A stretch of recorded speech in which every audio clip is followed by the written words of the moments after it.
Olá, bom dia. O mês de março é todinho dedicado à mulher, por isso a gente vai continuar falando desse assunto. Afinal, não é só o dia 8 de março que é dia de se falar de mulher. E a gente aproveita para falar o que é ser mulher, o que é as responsabilidades atuais, quais são os direitos. A gente tem direito, a gente tem dever, a gente tem responsabilidade? Claro, todo mundo tem. E é sempre bom a gente conversar sobre tudo isso. E quem veio tomar café comigo para conversar um pouco mais sobre esses temas femininos, vamos dizer assim, um papo de mulher hoje, foi a pastora e palestrante Euzélia Dutra. Bom dia. Bom dia, gratidão pelo convite. Obrigada pela sua presença.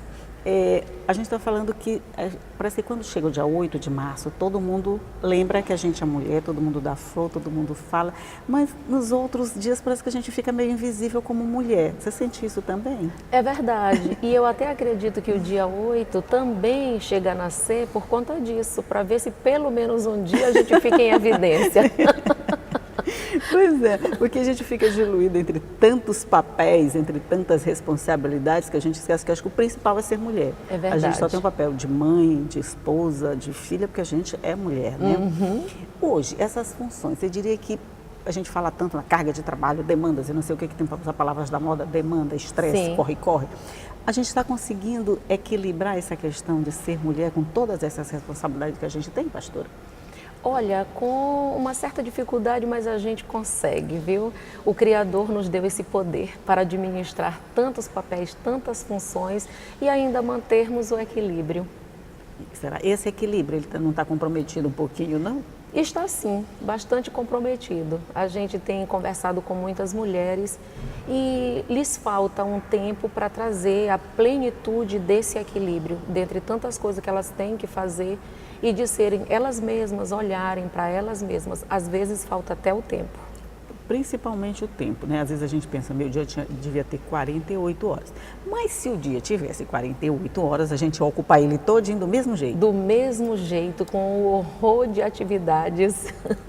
Mas aí também a gente pode ficar pensando assim, a gente reclama, mas a gente tem que fazer, não tem como abdicar desses. E aí, na sua opinião, como é que a gente consegue esse equilíbrio entre todas as atividades que a gente tem que desempenhar ao longo do dia, porque não é ao longo da vida, é ao longo do dia. Isso. Ao longo do dia você é mãe, você é mulher, você é profissional, você é filha, você é um monte de coisas ao mesmo tempo. E onde a gente busca esse equilíbrio? Como é que a gente consegue esse equilíbrio? Olha, a primeira questão é você ter um relacionamento bom com você mesma. Você saber quem você é e você saber dos seus limites e também aprender a dizer não. Porque tem muitas dessas atividades ou ativismos que nós vamos fazendo, acumulando durante o dia, que nós podemos deixar para depois ou até podemos dizer um não. E depois, talvez não nessa ordem, equilibrar o nosso relacionamento com Deus. Porque Ele nos dá esse norte de nós sabermos quem somos e sabermos a hora de dizer o sim e de dizer o não. E esse não está cada vez mais complicado, né? Parece que todo mundo desaprendeu a falar não, principalmente com os filhos. Exatamente. Nós mulheres, então... A gente fica naquela linha bem delicadinha entre eu sou mãe, eu sou amiguinha, como é que eu fico? Se eu disser não, a menina pode ficar frustrada, o menino pode ficar frustrado. E se eu disser sim, pode ficar permissivo. Mas não fica mais complicado ainda? Olha, eu sempre eu comecei a ler com 5 anos de idade e o meu livro de preferência é a Bíblia. E ela ensina a gente a equilibrar essa dosagem aí de amizade, de correção aos filhos. E uma coisa que eu aprendi logo cedo, eu casei aos 19, tive logo uma filha. Eu também casei aos 20. E meu marido me disse que eu era muito madura já no começo da vida como mãe, né? E uma das coisas que a gente aprende é que não existe educação sem frustração. Sim. Para você educar, você vai frustrar. Mas aí você vai sabendo compensar com aquilo que pode ser compensado. Até porque a frustração, ela é natural da vida, né? Se você não prepara seus filhos para essas frustrações, eles não vão saber lidar depois que eu não sair daquela bolha de conforto que é a casa da mamãe e do papai, né? Exatamente, que não pode se ver só dentro dela e nem nela eternamente. Você tem que ir para a vida, relacionar com outras pessoas, É verdade, é verdade. Aí quando a gente vê, pastora, acontecimentos como esse agora, que a gente viu de uma violência extrema praticada por jovens, muito jovens, um de 17, outro de 25, o de 17, mas é um menino de 17 anos. Exatamente. Aí a gente fica pensando assim, podem culpar os pais. Os pais erraram, a mãe não deu educação. A gente pode ouvir esse tipo de coisa assim e acreditar que pode ter acontecido isso? Olha, não existe um culpado em uma situação. Tem sempre a responsabilidade de cada um. Eu nem gosto muito dessa questão de culpa, porque nós não podemos viver sob essa pressão de culpa, porque todos nós falhamos, todos nós erramos. Não temos o direito de apontar ninguém, mas há uma questão que já vem da índole da própria pessoa e tem as nossas falhas e virtudes que vão formando esse caráter e que termina levando a esses extremos. Mas não podemos culpar o pai, culpar a mãe, até porque o menino passa muito tempo também na escola, tem toda a sociedade que ele participa, então todos contribuem. Mas, por exemplo, a gente que é mãe tem a tendência de quando o filho erra, fazer, poxa, onde foi que eu errei na educação desse menino? A senhora já passou por isso? Nós sempre trazemos para nós essa carga. Onde foi que eu errei? Parece que o erro dele é consequência de um erro da gente, né? E aí fica, onde foi que eu errei? Mas a gente não é responsável pelo erro dos filhos da gente, não, né? De jeito nenhum. A pergunta ela só é válida quando nós trazemos isso para uma reflexão e ver no que nós podemos melhorar em relação a nós mesmos, nem em relação a outros, mas em relação a nós mesmos, mas não para carregarmos culpa. Nem temos o poder de levar essa culpa. Não nem ter poder, nem dever, nem coisa nenhuma. Cada um com suas responsabilidades, né? É uma carga pesada demais para uma pessoa. A da gente já é pesada, imagina carregar dos Exatamente. Nós vamos fazer um intervalinho aqui rapidinho na nossa conversa e a gente volta já para continuar esse papo. É só um minuto.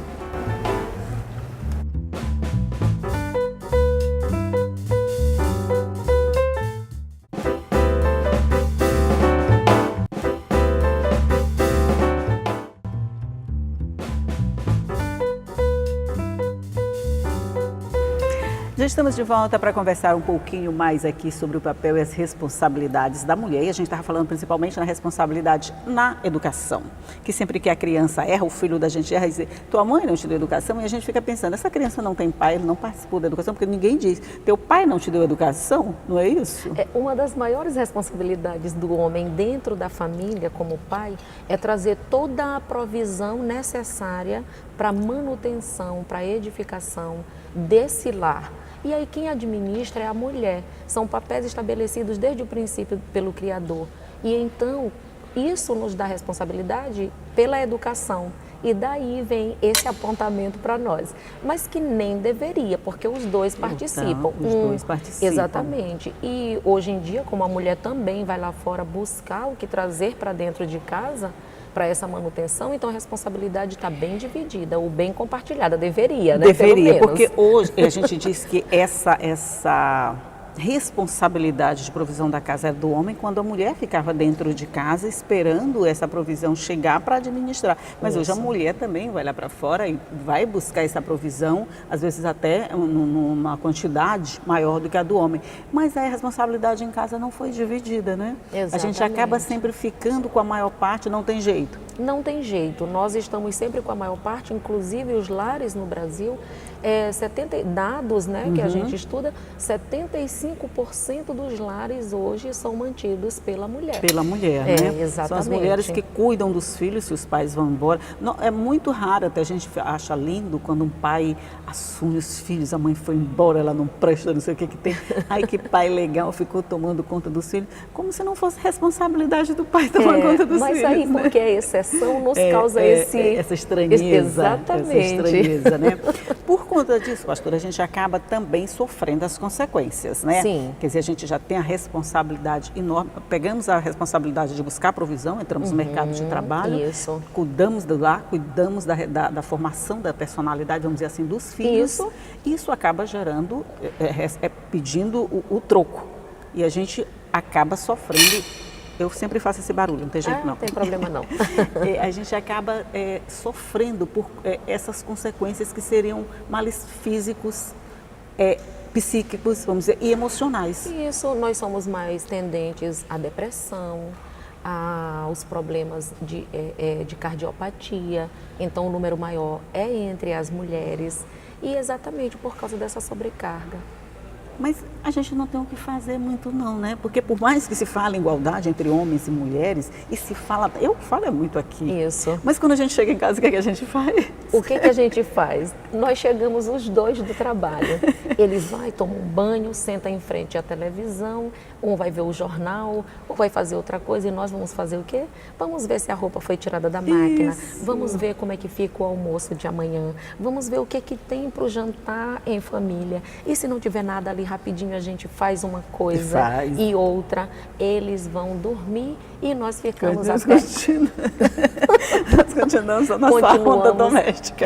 A nossa jornada tripla, quádrupla, sei lá quantos números. E isso vale até para quem tem, vamos dizer assim, um suporte maior dentro de casa, com funcionárias, com babá. Isso vale também, porque ela tem isso tudo, ela não trabalha. Não é bem assim. Não, ela pode até não estar lá pegando na massa, né, botando a mão na massa e fazer, mas é ela quem administra. É ela quem administra. É ela quem vai ver o que foi feito, o que deixou de ser feito, o que precisa fazer amanhã.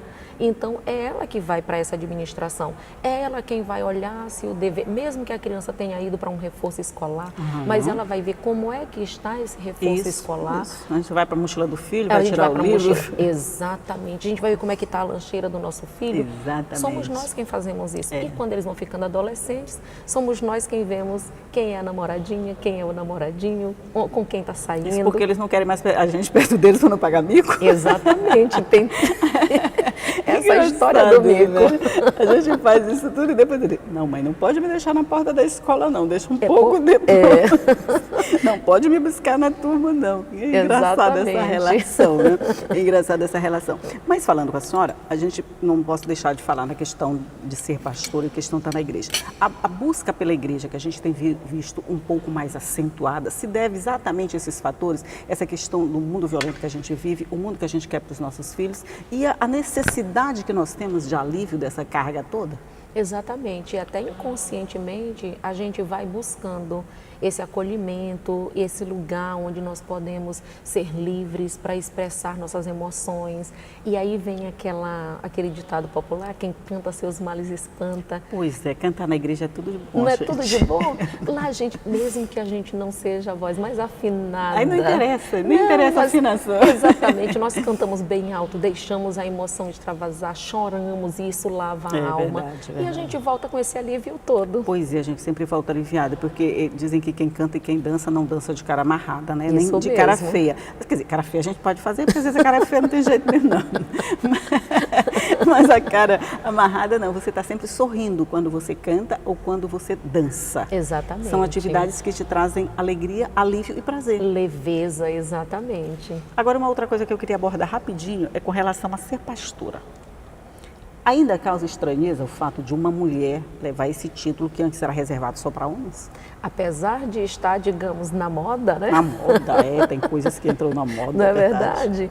Mas ainda causa muita estranheza e nós somos muito questionadas por isso, né? Porque estamos ali à frente de um trabalho e dentro do próprio meio evangélico há essa divisão de pensamentos, alguns que aprovam, outros que são contra e acham base bíblica porque o homem é o cabeça. E realmente toda equipe tem que ter um líder, sim, mas não quer dizer que o líder faça todos os papéis, né? É cada um com uma parte. É uma equipe, na verdade, que tem um líder. Exatamente, que tem um líder, o que não nos impede de exercer o nosso ministério. Inclusive, os homens são muito agraciados quando tem essa esposa pastora que ajuda a levar essa carga da igreja. As mulheres são mais para os relacionamentos, para o ouvir, para as emoções. Mulher sabe mais ouvir, exatamente, essa coisa toda. Mas quando encontra uma pastora assim, uma mulher bonita, mais jovem, não causa esse tipo de não aceitação num papel. Uma mulher bonita não pode ser uma pastora, não pode trazer o evangelho. Pois é, né? Eu fico grata por tanto elogio, ganhei o meu dia, né? Ganhei o meu mês. Não, mas não, mulher. Mas só para você ter uma ideia, um certo pastor amigo, que inclusive gosta muito de mim, ele um dia, vendo a forma como Deus estava me usando, ele disse, olha como Deus é bom, usa até uma pastora dessa todas avessas. Disse que eu sou todas avessas, mesmo assim Deus me usa. Eu digo, olha só. Gente, o melhor é encarar isso como elogio, viu? Exatamente. E aí eu disse, pode se questionar o quanto Deus tem abençoado vidas através do ministério da mulher, da pastora. Pode se questionar? Não se pode, porque tem sido inúmeras mulheres, homens, jovens, adolescentes, Claro, que são atendidos por nós e que têm uma vida diferenciada a partir de então.